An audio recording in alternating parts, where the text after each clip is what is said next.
L'astuce ici, ce sont les mises à jour automatiques.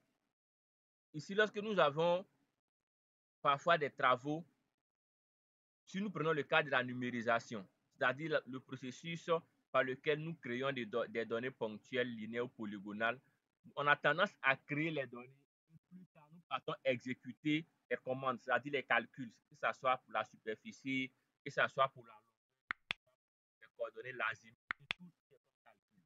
C'est comme ça qu'on procède normalement de façon habituelle. On fait d'abord la digitalisation, ensuite on exécute les commandes. Mais il est possible que lors de la digitalisation, les commandes puissent être exécutées automatiquement. Cela est une possibilité. Donc, je vous montre cette possibilité maintenant.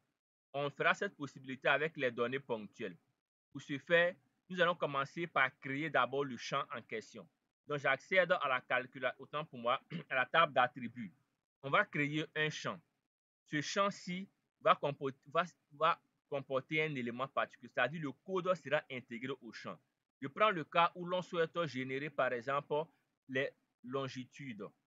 Je souhaite générer les longitudes de chaque donnée ponctuelle. Comme ce sont les données ponctuelles, on pourrait faire avec les données linéaires et d'autres types de données. Les données ponctuelles, on souhaite générer les longitudes. Donc, je vais créer d'abord un champ à partir de la calculatrice du champ. Ce nouveau champ doit être un champ virtuel.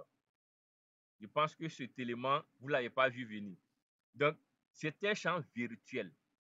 Lorsque ce champ virtuel, je le crée comme ça, en cochant l'élément ici, le nom, je vais l'appeler X. Je ne vais pas faire trop long, puisque j'ai déjà le nom, longitude, tout ça. Je ne peux pas créer deux champs de même nom. Donc, je mets longitude. Donc, le champ longitude est un champ de type virtuel. Donc, je vais intégrer la fonction $x. $x pour générer facilement les coordonnées X. Lorsque je vais valider cela, de façon automatique, il va créer le champ et les coordonnées vont être générées. Mais ce n'est pas ça que je souhaite vous présenter. Ça, c'est la configuration avant de pouvoir avoir des valeurs automatiquement. Si cela est fait, je vais faire OK. Donc ici, hop, je vais supprimer pour qu'on ait des valeurs décimales. Je n'ai pas paramétré ça. Donc, on va supprimer ici. Vous voyez un peu la différence d'un champ automatique, d'un champ virtuel avec les autres champs standards. Ce n'est pas les mêmes symboles. Donc, je vais recréer ça rapidement. Je recrée ça rapidement. Calculatrice de champ. Créer un champ virtuel. Je l'appelle X. Le type, je ne l'avais pas modifié. Je prends ici décimal avec, OK, décimal, ça marche. Donc, $x et je valide.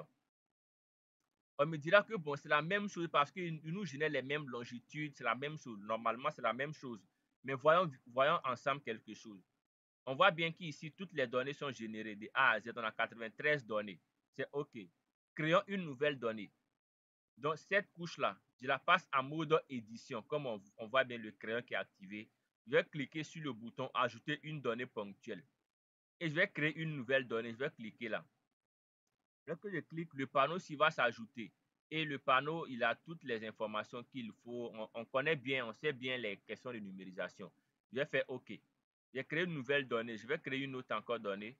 Je valide une troisième donnée. Une quatrième donnée. Je valide. Si cela est fait, ouvrons la table d'attributs. On va vérifier quelque chose.